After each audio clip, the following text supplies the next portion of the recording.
अस्सलामुअलैकुम। ये China radio international की उर्दू सर्विस है। बीजिंग स्टूडियो से अब तक की खबरों के साथ मैं हूं रिजवान अब्बासी।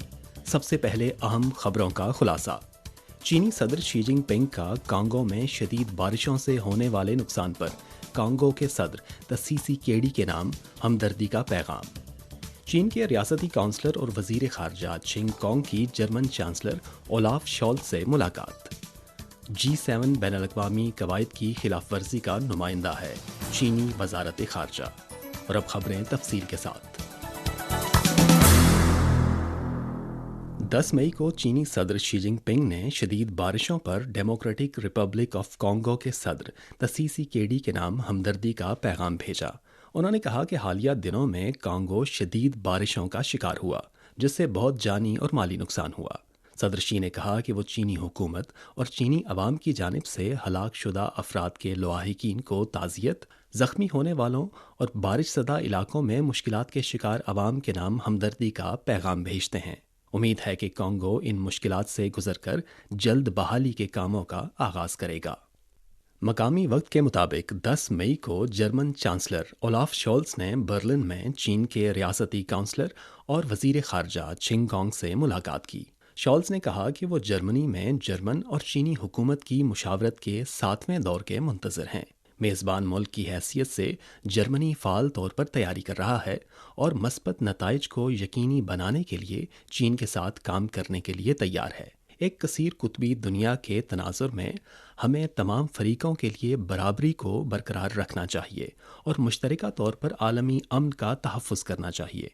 उन्होंने मज़ीद कहा कि जर्मनी चीन के किरदार और असर रसूख को अहमियत देता है और यूक्रेन बहरान जैसे बड़े मामलात पर चीन के साथ राब्ते को मजबूत बनाने का ख़्वाह है। चिनगोंग ने कहा कि बैनुल-अक़वामी बरादरी को ताउन को मजबूत करना चाहिए और चैलेंजों से निमटने के लिए मिलकर काम करना चाहिए। बासर ममालिक और हमा जहद स्ट्रेटजिक शराकतदारों की हैसियत से चीन और जर्मनी के दरमियान मुकालमे और ताउन को मजबूत बनाना दुनिया में मज़ीद इस्तेहकाम, एतमाद और मस्बत तवानाई पैदा करने के लिए साजगार है।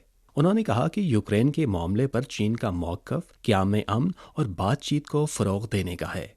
जंग के तूल पकड़ने से मज़ीद मसाइब का सामना करना पड़ेगा और जल्द अज जल्द जंग बंदी, मुज़ाकरात के ज़रिए सियासी हल और यूरोप में इस्तेहकाम और तवील मुद्दती अमन तलाश करना ज़रूरी है।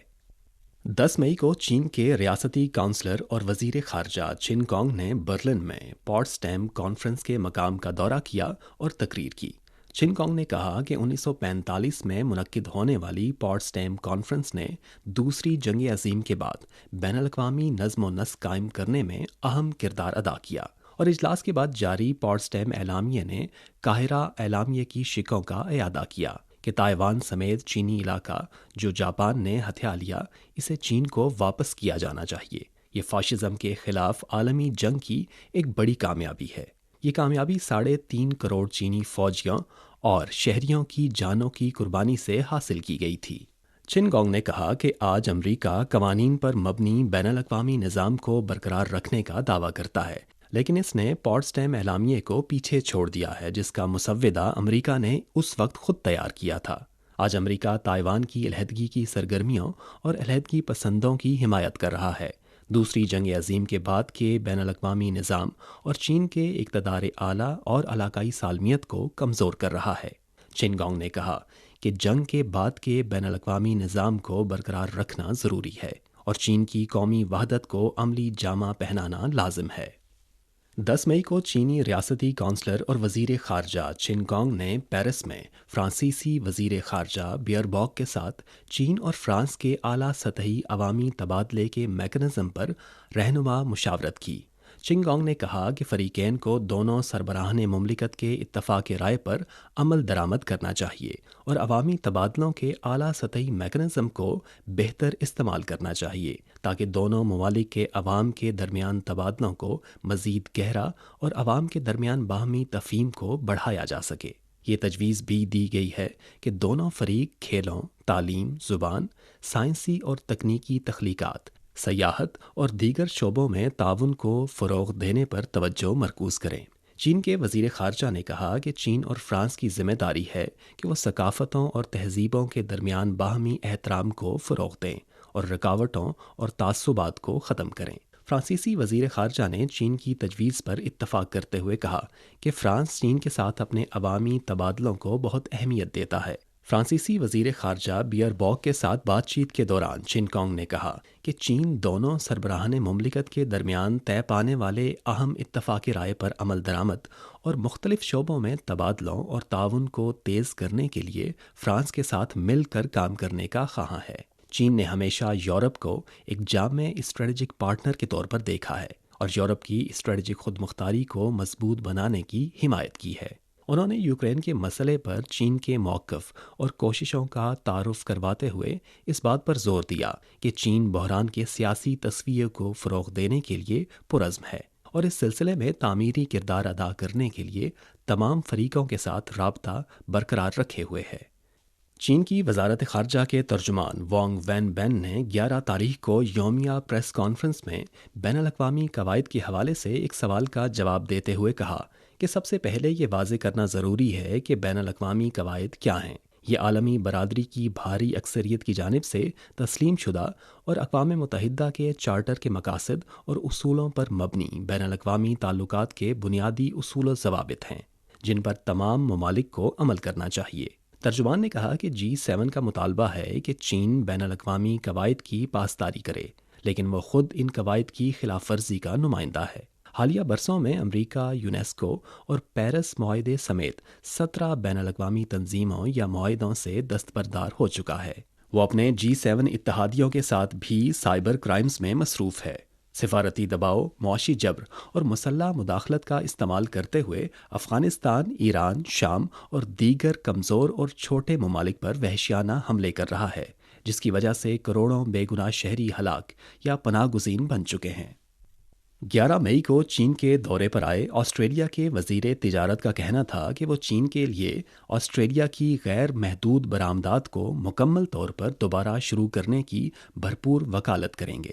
اس حوالے سے چین کی وزارت خارجہ کے ترجمان وانگ وین بین نے کہا کہ چین اور آسٹریلیا ایشیا پیسیفک خطے کے 2 اہم ممالک ہیں۔ دونوں ممالک کے اقتصادی ڈھانچے ایک دوسرے کی کمی کو پورا کر سکتے ہیں۔ دو طرفہ اقتصادی اور تجارتی تعاون اور چین آسٹریلیا تعلقات کی بہتری دونوں ممالک کے لیے فائدہ مند اور ان کے عوام کے بنیادی مفادات سے مطابقت رکھتی ہے۔ وانگ وین بین نے کہا کہ چین آسٹریلیا کے ساتھ مل کر دونوں ممالک کے رہنماؤں کے درمیان طے پانے والے اہم اتفاق رائے کو عملی جامہ پہنانے، باہمی اعتماد کو بڑھانے، تعاون کو گہرا کرنے، اختلافات کو صحیح انداز سے نمٹانے اور چین آسٹریلیا تعلقات کی پائیدار، صحت مند اور مستحکم ترقی کو فروغ دینے کے لیے آمادہ ہے۔ اس عمل کے دوران دونوں فریق اقتصادی اور تجارتی مسائل پر اپنے تحفظات کو متوازن طریقے سے تعمیری مشاورت کے ذریعے حل کر سکتے ہیں تاکہ دونوں عوام کو مشترکہ طور پر فائدہ پہنچایا جا سکے۔ 10 مئی کو اقوام متحدہ کے سیکرٹری جنرل اینٹونیو گوتریس نے ایک بیان میں کہا کہ پاکستان کے سابق وزیر اعظم عمران خان کو گرفتار کیے جانے کے بعد پاکستان میں ہونے والے مظاہرے ان کی نظر میں ہیں۔ انہوں نے تمام فریقین سے تحمل سے کام لیتے ہوئے پرتشدد کارروائیوں سے باز رہنے کی اپیل کی۔ انہوں نے پاکستانی حکومت سے اپیل کی کہ عمران خان کے کیس کی سماعت کے دوران عدالتی عمل اور قواعد کا احترام کیا جائے۔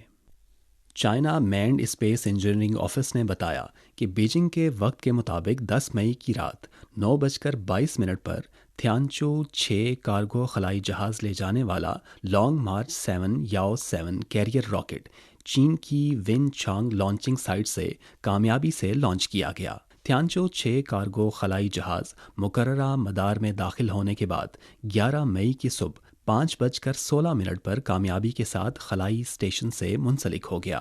ڈاکنگ مکمل ہونے کے بعد تھیانچو 6 ایک امتزاج میں پرواز کرنے لگا ہے۔ اس کے بعد شینزو 15 مشن کا عملہ تھیانچو 6 کارگو خلائی جہاز میں داخل ہوگا اور منصوبے کے مطابق کارگو ٹرانسفر اور دیگر متعلقہ کام انجام دے گا۔ یہ مشن خلائی اسٹیشن کے عمل و ترقی کے مرحلے میں داخل ہونے کے بعد چین کے انسان بردار خلائی منصوبے کا پہلا مشن ہے اور یہ کیریئر راکٹوں کی لانگ مارچ سیریز کی 472ویں پرواز بھی ہے۔ یہ تھیں چائنا ریڈیو انٹرنیشنل کی اردو سروس سے اب تک کی اہم خبریں۔